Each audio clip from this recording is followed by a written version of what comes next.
Se alguém tivesse sentado com a gente na época da escola e falado essas coisas que a gente vai falar pra você hoje, a gente teria sofrido menos. Bem menos. Bom dia, minhas ovelhinhas! Bom dia! Fala, seus cholos. Se você é novo por aqui, seja muito bem-vindo ou bem-vinda. Pode me chamar de Scara. Eu sou a Eddie. Me chame de Diluc. Hoje a gente quer compartilhar alguns conselhos que a gente gostaria muito de ter ouvido na nossa época de escola, que teria poupado a gente de ter feito muita merda. Sabemos que muitos de vocês ainda estudam, e também sabemos que muita gente aqui já terminou faz tempo. Então, se você ainda tá na escola, esses conselhos vão te ajudar. E se você já terminou, tenho certeza que vai se identificar com algo. Em uma sala cheia de adolescente com os hormônios aflorados e com fogo no popote, é claro que a primeira coisa da lista não poderia ser nada mais, nada menos que as apaixonites. Que droga, minha caneta tinha que cair, né? Ah, me desculpa.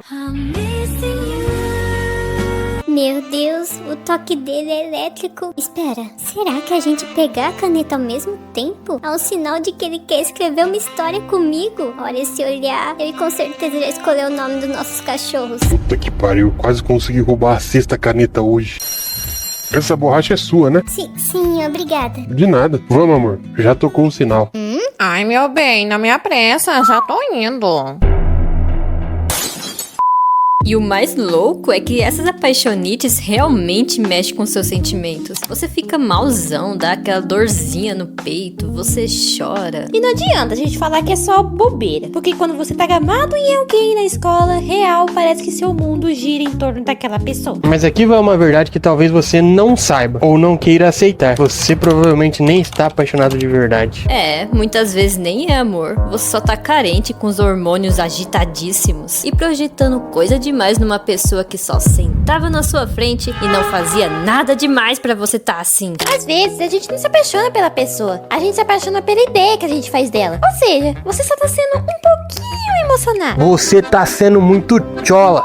E se você é fã de anime, consome conteúdo de yandere ou gosta daqueles livros com amores obsessivos e doentios, parabéns, você acabou de multiplicar seu sofrimento. E se você é fanfiqueiro, então a sua mente vira um campo de guerra. Você começa a achar que o desprezo da pessoa é um charme de tsundere, ou que o fato dela nem saber que você existe é um desafio épico pra você. Pois é, e fora que a gente começa a romantizar e achar que é um sofrimento bonito. Mas daqui a alguns anos você vai lembrar dessa pessoa e provavelmente pensar: Gente, nada a ver comigo. O que eu tinha na cabeça? Eu me derretia por isso? Muitas vezes você nem vai lembrar o nome do ser humano, só vai virar uma memória engraçada de como eu era idiota. E sabe por que isso parece tão importante na hora? Porque na escola, aquele é o seu mundo inteiro. Você passa a maior parte do tempo lá e vê a pessoa todo santo dia. E você não tem tanta experiência emocional ainda, então qualquer migalha de atenção parece gigante. E quando você não é correspondido, parece que o seu mundo desaba. Mas às vezes a pessoa só não sentiu mesmo. Isso não significa que você não é suficiente, só significa que não era recíproco. Então, se você tá sofrendo por alguém da sua escola agora, acalma o bumbum. Pode doer hoje, mas isso não define o seu valor. E também isso vai passar. Vai por mim. E provavelmente daqui a alguns anos vai virar uma história engraçada. Ou um trauma de leves, pra você aprender a não ser tão chola na próxima. Estamos aqui pra desmascarar a pior mentira que eu vejo o pessoal dizendo sobre o ensino médio. Sim, é isso mesmo que você ouviu. O ensino médio não é tudo isso que dizem. Eu não sei vocês, mas eu morria de medo antes de chegar no ensino médio, porque o povo botava aquele medo fazendo parecer que o ensino médio é tipo exército, que você tá indo pra um lugar de outro mundo onde tudo muda. Eu também achava isso. Eu entrei no primeiro ano achando que ia ser a porra louca, sabe? Que ia ser tudo mais adulto, que os alunos iam ser super maduros. E não, gente, isso é tudo mentira que o povo conta. Exatamente. É quase a mesma droga que o fundamental, só que com mais matérias pra te deixar doido. Sabe aquele bicho de 7 cabeças que os professores e os pais pintam? Ah, porque no ensino médio não tem brincadeira, agora tudo vai ficar mais sério. Não é nada disso. A realidade é que eu me sentia num prezinho de tanta criancice que tinha na minha sala. Era gente jogando bolinha de papel, gente fazendo guerra de estojo. O nível de maturidade era o mesmo de quando a gente tinha 10 anos. Só que agora todo mundo tem a voz grossa fosse um monte de gente fedendo porque esqueceram de passar desodorante. A única coisa que realmente muda é que a cobrança aumenta e o cansaço é em dobro. E as matérias vão ficando sim mais difíceis. Fora que colocaram letra em matemática. Mas tudo é difícil no início quando você não sabe. Relaxa que você aprende. Mas o ambiente continua sendo escola. Os alunos continuam sendo o mesmo de sempre. Sim, então não precisa entrar no ensino médio com esse medo todo, como se tivesse indo pra guerra. É só uma fase com matérias mais chatas. Mas a aura de maturidade do ensino médio é a maior ficção que existe. A gente é bombardeado por mentiras o tempo inteiro. E a maior mentira da época escolar é achar que a escola é um roteiro de cinema. Inclusive, eu achava. Nossa, sim, você entra no ensino médio esperando um musical espontâneo no refeitório, igual a High School Musical. Achei que a gente ia dançar em cima das mesas e que os professores iam entrar no ritmo. Na vida real, se você sobe na mesa do refeitório, a única coisa que você vai ganhar é uma suspensão e a tia da limpeza querendo te dar uma vassourada na sua cara. Ou que todo mundo tem cara de modelo e ninguém nunca tá estudando. Tá, essa parte de não estudar geralmente é verdade. Mas eles só ficam no corredor conversando sobre dramas profundos da vida. Na minha escola, se você ficasse de bobeira no meio do corredor, você era atropelado por 50 pessoas querendo chegar primeiro na fila da cantina. E o garoto misterioso do fundo, nos filmes, ele é um vampiro ou um príncipe herdeiro disfarçado. Na vida real, ele só tá com a cara amassada porque ficou jogando até as 4 horas da manhã e tá torcendo pro professor não chamar ele pra ler. E as vilãs, a gente espera uma rivalidade épica com as patricinhas da escola, tipo Meninas Malvadas, mas não, gente, não é assim. Então, se a sua vida escolar não tá parecendo um episódio de Rebeldes ou um Otome Game, relaxa, porque realmente não é. Isso tudo é só criado pra entretenimento mesmo. Sim, infelizmente. Saiba separar as coisas e para de ser iludido. A escola não precisa ser um filme, não precisa ser perfeita, não precisa ser a melhor fase da sua vida. Ela só precisa ser uma fase. E você não precisa ser protagonista de nada. Você só precisa sobreviver a ela sendo você mesmo. E aproveitando que a gente tá falando de ilusão, vamos falar da maior de todas, a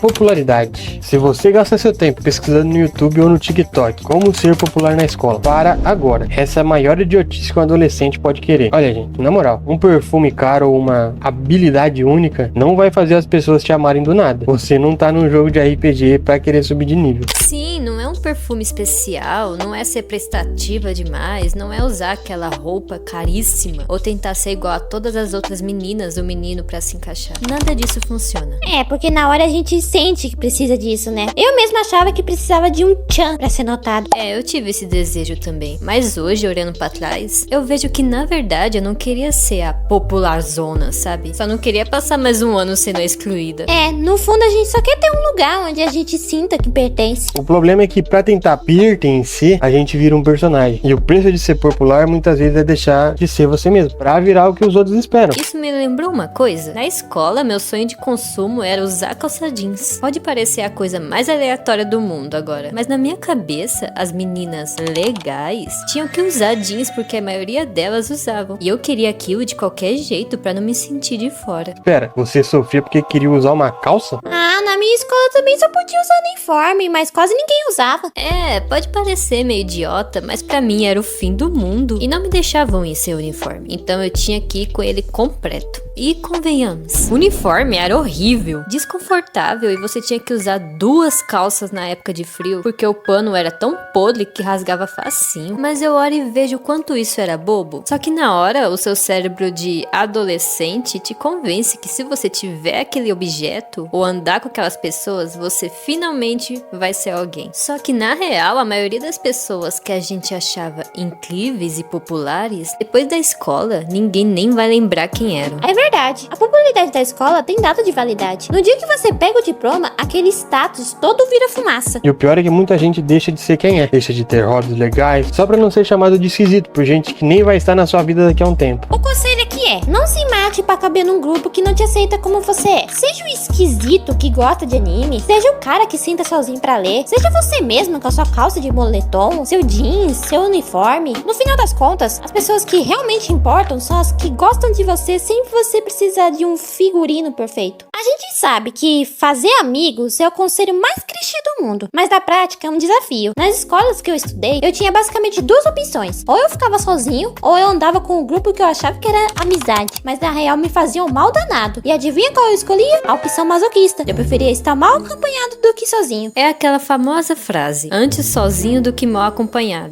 Só que ao contrário, porque a sensação de ver todo mundo em dupla ou em grupo rindo e fazendo as coisas e ninguém escolher você você parece esmagadora na hora. Parece que você é o único esquisito ali. Sim, e é aí que entra a tática milenar. Fingir mexer no celular. Eu ficava lá, sentado num lugar aleatório, passando o dedo na tela, abrindo a galeria, rolando a tela inicial pra cima e pra baixo, só pra não ter que olhar pro lado e encarar o fato de que não tem ninguém pra conversar. Agora, com a nova lei anti-celular na escola, acabaram com essa tática milenar. O pior é quando tem aquelas festinhas de escola. Você vai achando que vai ser divertido, mas termina a mesma bosta de sempre. Você num canto com cara de tacho, esperando o tempo passar. E também tem um tipo de adolescente que eu preciso falar, porque eu realmente me incomodo. É o que quer pagar de malvadão, antissocial, o famoso psicopata. É aquele famoso frio e calculista? É, existe o idiota que só faz isso pra farmar a aura, pra parecer fodão. Que se acha o Eren ou o Kira. O que por si só já é uma idiotice. Mas existem aqueles que se sentem excluídos. E a resposta automática é: se eu não tiver emoções, eu não vou me importar com isso. E aí começa a se auto-excluir. É tipo um escudo, né? Exatamente. Eu era assim na escola. Eu não queria me achar o inteligentão, nem o fodão. Eu só achava que era mais fácil afastar as pessoas do que interagir com elas. Era mais fácil aceitar a fama de cara chato e mal. Mas depois eu percebi que isso era uma merda. Carregar muito ódio não faz bem pra ser humano nenhum. Eu carregava ódio por causa de problemas na escola, por causa de relação com meus pais. Eu carregava tanto ódio que eu refletia isso em todo mundo. E isso não me fez bem naquela época. E como você mudou isso, Diluc? Eu não virei extrovertido do nada e nem sou. Eu só decidi ser de boa na minha. Parei de tentar ser o vilão da minha própria história. Eu continuava isolado, mas se alguém falasse comigo, eu conversava normal. Eu parei de forçar o povo a ter ranço de mim. Eu aprendi que socializar é uma habilidade necessária, mesmo que você seja meio antissocial. Quando eu parei de agir como se odiasse o mundo, eu até criei umas amizades. Duraram o tempo que tinha que durar, mas ninguém mais tinha ranço de mim e eu me sentia muito melhor. É verdade, né? Muita gente confunde achando que empatia é fraqueza, mas na verdade é inteligência social. Pois é, além do fato de que rancor e ódio demais no coração faz mal. Se você só tá emanando energia ruim de ódio e rancor, não tem como você querer e nem atrair coisa boa na sua vida. Se você só carrega isso dentro de você. Se você tá usando esse ódio como uma armadura, saiba que ela pesa demais e só te machuca por dentro. Então se livre disso. E também não tenta ser o Ayanokoji da Shopee. E sabe de uma coisa? A gente bota um peso gigante nas amizades de escola, como se elas fossem durar pra sempre. Mas na real, é que existem estilos diferentes de amizades. Sim, tem um amigo de fase que é legal naquele ano e depois some. Tem um amigo de copiar a lição que salva sua pele em matemática. Ou que é o motivo de você tirar 0 por passar a resposta errada só de sacanagem. E tem aquele amigo que você acha que é sua amizade pra vida toda. Mas 2 meses depois do diploma, vocês nem se falam mais. E tá tudo bem. A escola não é seu último capítulo social. Você ainda vai conhecer muita gente no trabalho, na internet, em lugares totalmente aleatórios, onde você finalmente vai encontrar a sua turma.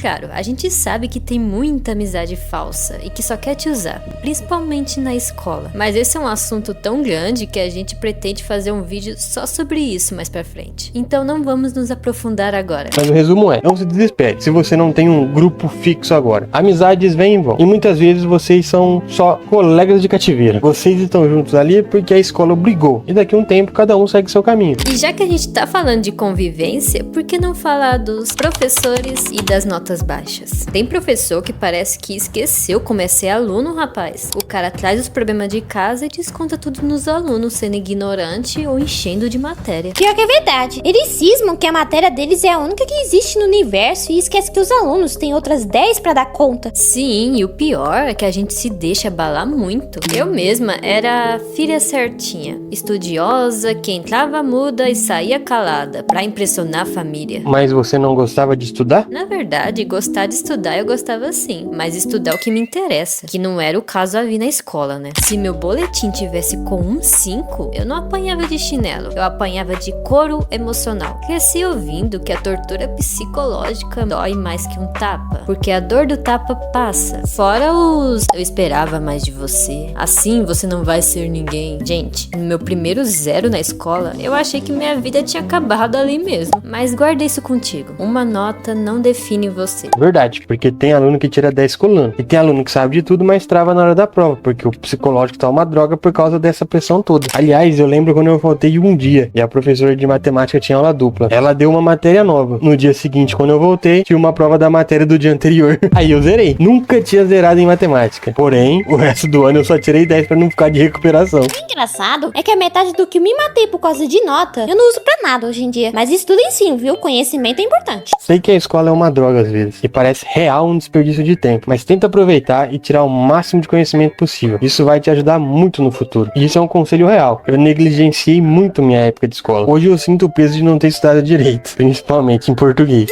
Diluc, toda vez que escreve por mensagem, cria um idioma novo. Ainda bem que aprendi a falar de Luquês. Ah, vai cagar vocês. Mas também não se matem por número no papel. No fim das contas, o que vale é o que ficou na sua cabeça e como você tá com a sua saúde mental. E falando em pressão de nota e cor emocional, a gente precisa tocar num ponto um pouco sensível, mas importante. Seus pais e o seu futuro. Muita gente vive a escola como se estivesse carregando o peso dos sonhos frustrados dos pais nas costas. O seu pai, sua mãe, sei lá, queria ser médico e não foi. Aí eles querem que você seja a salvação da linhagem. Ou a escola quer que você passe no cursinho específico só pra eles falarem que a escola tal aprovou sei lá quantos alunos. E eles ficarem com boa reputação. Escuta aqui, você não é um projeto de extensão de seus pais nem de ninguém. É claro que muitas vezes eles querem o seu bem, e às vezes não. Mas o seu bem não pode ser o seu mal psicológico. Dialogue, explique, mas não se anule. E como a gente sabe muito bem que algumas famílias e com algumas pessoas é meio impossível um diálogo decente, é aí que você vai ter que aprender a ser firme. É melhor decepcionar os outros agora do que passar o resto da vida decepcionado consigo mesmo por estar vivendo uma vida que não é sua. Tenha coragem de dizer não. Dizer não não é pecado, gente. Não é feio e você não está sendo rebelde nem grosso. É só um ato de respeito com você mesmo. Tudo bem você ser diferente dos seus familiares, ou você ter plano de vida diferente do que eles querem. E saiba que isso vai passar. Confia, porque vai. Seja forte e lute pelo que você quer. Você não vai se arrepender. A gente não promete que vai ser fácil não, viu? Mas você nunca vai se arrepender de escolher viver